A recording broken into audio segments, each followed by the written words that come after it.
ese término de la arquitectura de control social.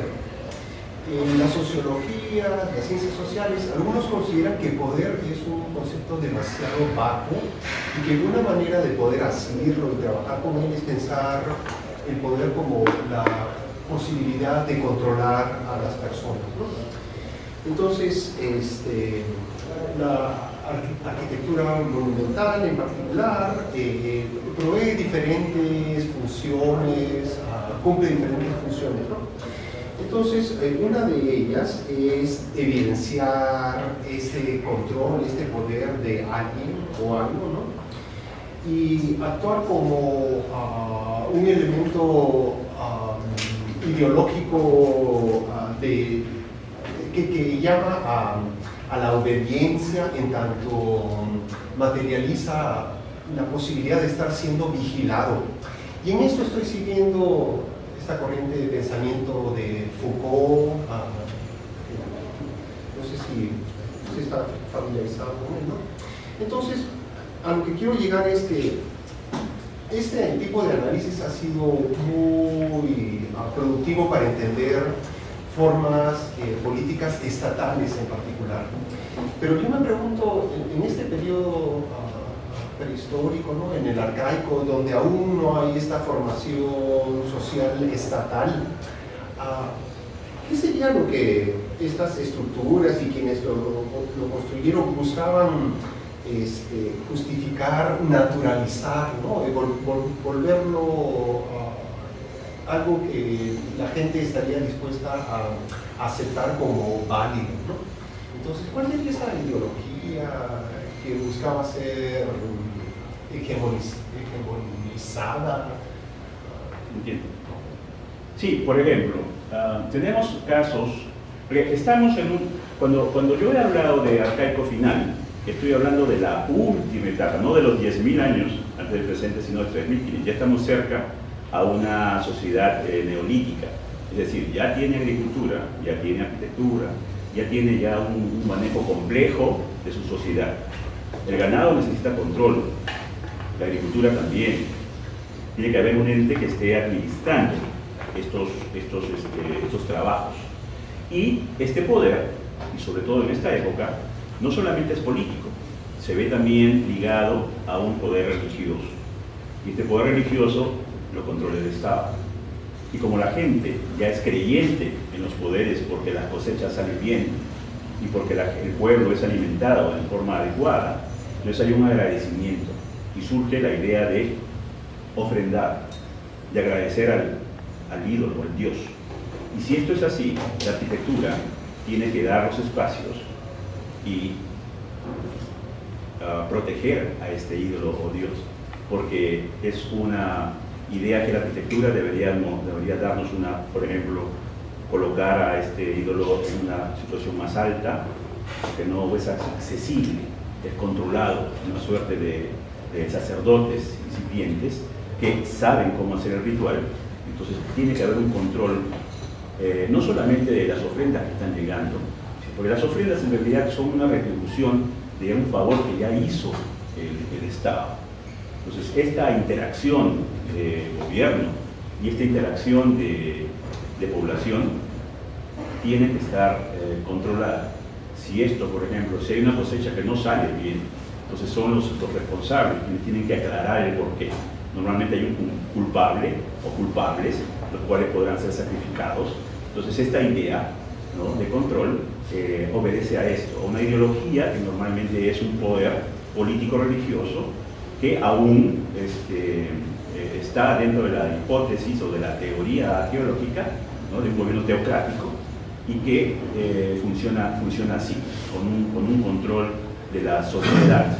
Hay personas que pueden hacer una función, pero no pueden hacer otra.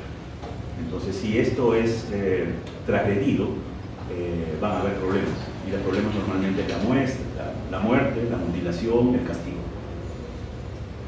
Sí, gracias. Yo tengo una pregunta sobre, en el contexto del arcaico final, las diferentes variedades, digamos, de tradiciones arquitectónicas que ya se van documentando. estado de Cotos, quizás la más tempranamente edificada, la inferior de la zona de Caral, los dobles Caral, sino varios otros sitios, pero después han avanzado las investigaciones incluyendo más sitios en el Valle del Chillón, como la Vista y Puerto de los Cerros, como el Tarrón, en La Payeque, por los últimos hallazgos de Quirino Olivera, en la zona de Bagua. Entonces, mi pregunta es... La Galgada temprano. Va dentro de la tradición con otros. Pues, Por favor, no estamos debatiendo nosotros. Chao, Déjeme hacer la doctor, pregunta. Doctor, déjeme más hacer la pregunta. Entonces, le estoy diciendo, frente a todas esas tradiciones que están llevando, ¿cómo se entiende? Estamos hablando del mismo tipo de fenómeno social, hay matices, ¿qué tipo de matices podemos entender? Entiendo. Vea, cuando yo hablé de este proceso cronológico y donde está presente el arcaico final, yo veo que todavía es un modelo que funciona porque explica varios sitios, ¿no? Pero considero yo que también hay varias contradicciones. Es decir, no por el hecho que un lugar no tenga cerámica se convierte inmediatamente en algo, en la bolsa de lo que es precerámico. Ante eso, se crea esta secuencia de los periodos arcaicos y se trata de ver entonces dónde surge la arquitectura, porque con agricultura y ganadería uno podría pensar que la arquitectura ya es un hecho. Pero si nos basamos en lo que es arquitectura nada más, habría que evaluar, pienso yo, cada región o cada caso, inclusive costa y sierra, básicamente, en los Andes, porque las diferencias se dan allí. Las experiencias yo no creo que sean una sola o una especie de horizonte arcaico. Lo que yo creo es, y siguiendo, por ejemplo, en el último simposio que se trató esto buenamente, fue uno que se vio claramente que los japoneses, la misión japonesa tenía una visión bastante clara de lo suyo en la zona de la Sierra Norte, ¿no? y otros grupos, por ejemplo, al sur o central, como Richard Burger, tenían una idea también bastante clara, ¿no? Hablando de lo formativo y del arcaico, pero entre las dos existían contradicciones. Desde ese momento hasta el actual, yo lo que veo en los descubrimientos que ha mencionado, doctor, lo que yo veo son nuevas evidencias que no han sido evaluadas antes. Por ejemplo, en el Chillón se está viendo un juego con pléyades y con murales, ¿no? muy bien hechos, y que son manifestados por los autores que realizan la investigación como una de las características básicas de este periodo, ¿no? En otros lugares, por ejemplo como el Pentarrón o el Pescado Quirino, vemos que la arquitectura se diferencia mucho, tanto así que para un arqueólogo, digamos, especialista en arquitectura tardío, podría decir ese cerrojo escalonado, ese es un símbolo de poder incaico. Sin embargo, lo vemos en lo que se podría entender como un arcaico. Entonces, pienso yo que esa diversidad de formas, diversidad decorativas, de materiales, han ido pasando desde una etapa de arcaico, digamos, en donde no se dejan todavía los pañales, por así decirlo, de un precerámico o de un paleolítico, y de alguna manera, en forma regional o local, los grupos se han ido desarrollando y evolucionando en lo que vendría a ser un arcaico final. No como un horizonte, sino en forma local y regional, repito. Y si esto se da así, entonces los más desarrollados, como Caral, van a ser aquellos que tengan más interacción con otros grupos. Es decir, puedan tener, por ejemplo, otros recursos económicos, puedan tener contactos culturales a través de materiales con otros grupos de la selva, de la sierra, etc. Entonces su desarrollo y su necesidad de acoger a más cantidad de gente van a hacer que sigan construyendo arquitectura, sobre todo si es gente extraña, de poder. Entonces no es el mismo caso que los otros mencionados. De manera que cuando hablamos de arcaico, estamos hablando de un periodo dentro del cual se está yendo desde lo que podría ser una tecnología lítica nada más hacia una cerámica.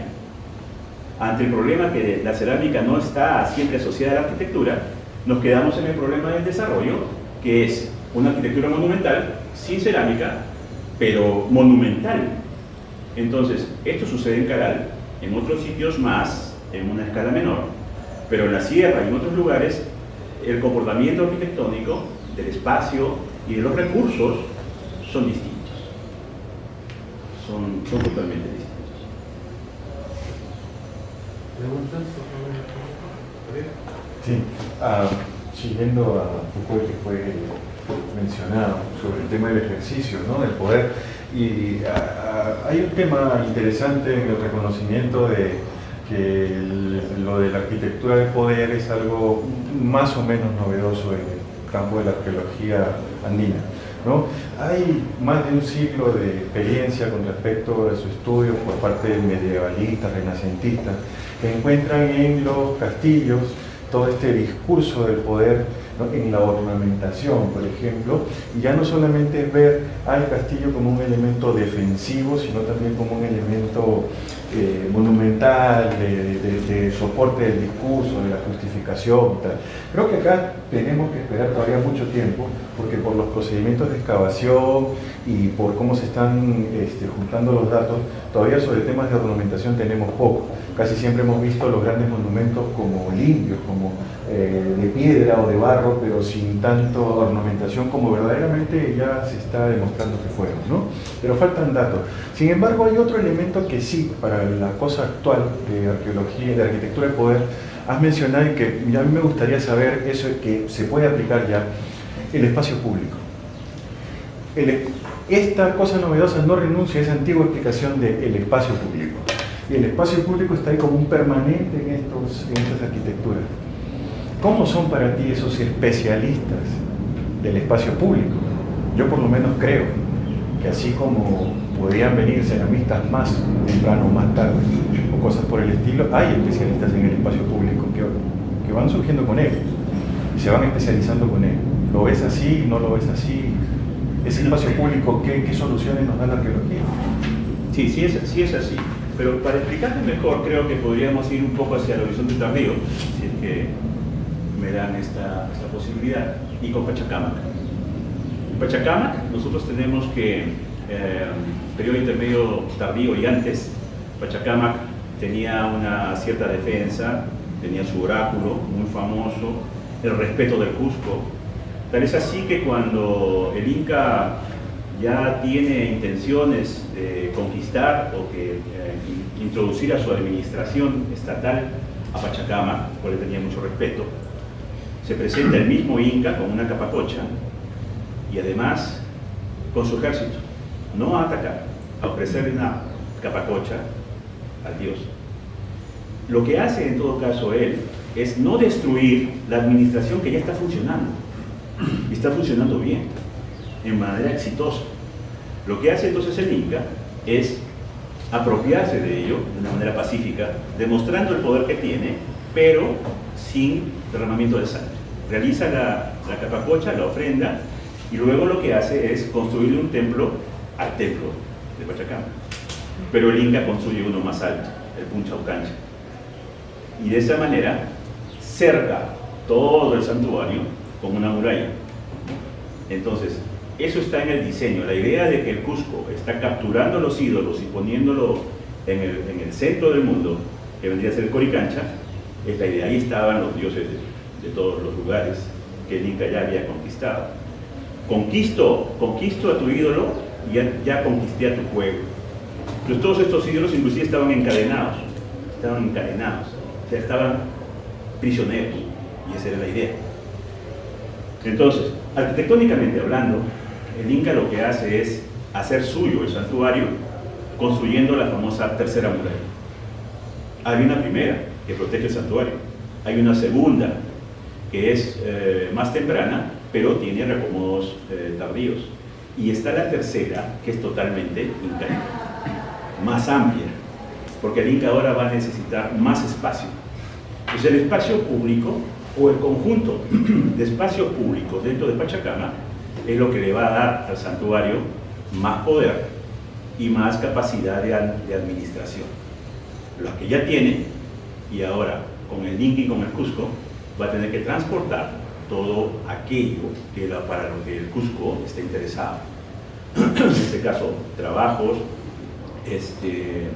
pigmentos de color, elaboraciones para rituales, una cantidad de productos que ahora los concentra en Pachacamac y los puede llevar a otro lugar. Su administración, por tanto, varía, cambia, pero las evidencias de lo que fueron las administraciones anteriores permanecen.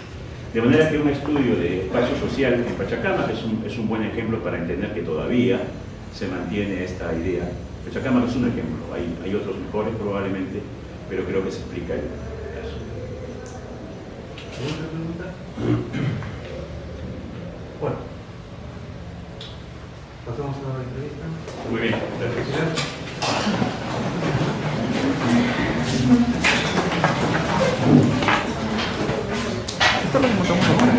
¿Cómo dices?